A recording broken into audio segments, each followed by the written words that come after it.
Hey guys, welcome to the loft. Let's do this. That was so stupid. Hey everyone, hope you're well. Welcome to the loft and welcome to this week's weekly update. Now today we'll be going over my dividend investing portfolio, looking at the value change over the last week, see what's gone up, see what's gone down, and obviously we will be looking at the dividends. Normally we would also be looking at the purchases, but if you did catch my last week's video, you will know that I'm currently holding off on the purchases due to my car needing an MOT. Though I had that done on Saturday, and I'm glad to hear from the MOT garage that my car passed without any issues, so I need to spend no mass amounts of money to repair the car, which is always nice. So due to that, I will be going through and starting to reinvest some of the money that I've held back for the MOT back into my portfolio. So we will see a slight increase, and at the end of the month, I'm probably going to dump a large portion of the money that was put aside back into the portfolio, just so that I can see it grow, and then I will refill my pot of money for things like MOTs over the coming months. Now, I'm sure you guys aren't particularly interested in hearing about my car, hearing about its MOT and what happened there, so we will move on to the portfolio, see what's changed in regards to value over the last week. So at last week, I did have a portfolio value of £3,044, which worked out to a return of 13.3%, giving me an actual monetary return of around £357. If we flip the clock forward, we can see that over the last week it has grown to a new value of a whopping £3,050 with a return of 13.5%, which is an increase in return of about £5, bringing me to a total of £362. As normal, we will compare this to the VOO and see what's happened in regards to the VOO and my portfolio.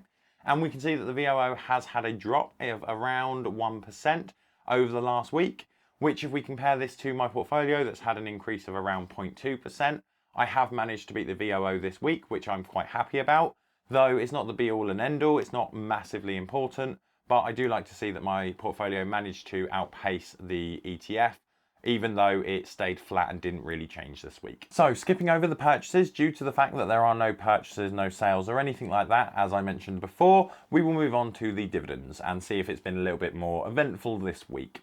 And we can see that dividend-wise, I have had a total of 4 dividends, all of which came in on the 13th. The first one came from GSK. They sent over a lovely £1.71, which was for a total of 9 shares, which is my current position. This was then followed by tobacco company Altria with a total payment of £1.05 for a total position of 2 shares. Then we had a whole 3 pennies from Associated British Foods, and that was in exchange for holding half a share. And rounding off the day and rounding off the week, we had another tobacco company, Philip Morris. They sent over a total of 15p, believe it or not, for 0.2 of a share. So overall, this brings my weekly dividends to around £2.94, which is quite good because that works out to be about a quarter of my dividends that I'm aiming for over this month. So I'm hoping that I will be able to smash through that target for this particular month. Now, while you quickly smash the like button and do all the things that YouTube likes you to do so that this video can get out there and more people can see it, I'll move over to the companies that have been giving me the best percentage return and also the companies that have been giving me the worst percentage return.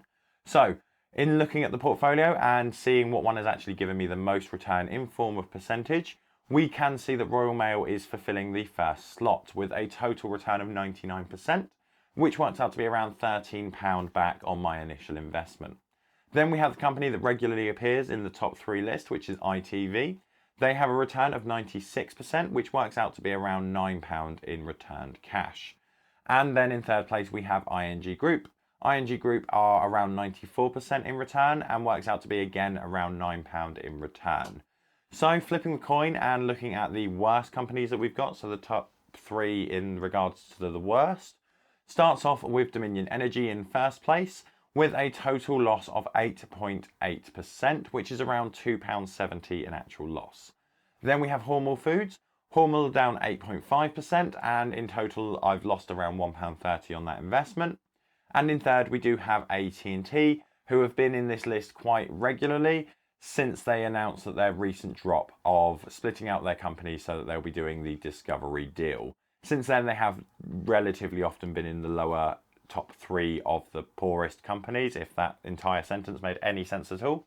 So not exactly an unforeseen event here. They're down around 8.3%, and overall they are my biggest loss, I believe, with around £7.49 in losses.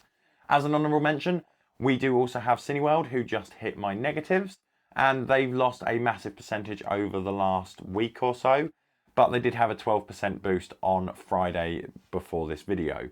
So what's happening here is, from what I can tell, around 7.5% of the company has actually been shorted, which makes it the UK's biggest shorted company available at this precise moment. And we have seen a slight short squeeze, a little bit like what happened with AMC. So I'm hoping that I may see some benefit if something similar to the AMC or GameStop situation happens with Cineworld.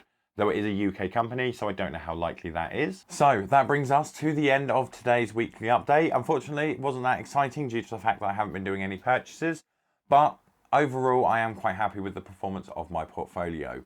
Again, I'm hoping that Cineworld do have a sort of short squeeze event going on so that I can potentially see some boosts from there. Ideally, I was looking to sell them around the £1.50 mark, and they never quite reached it, getting to around £1.20 in March.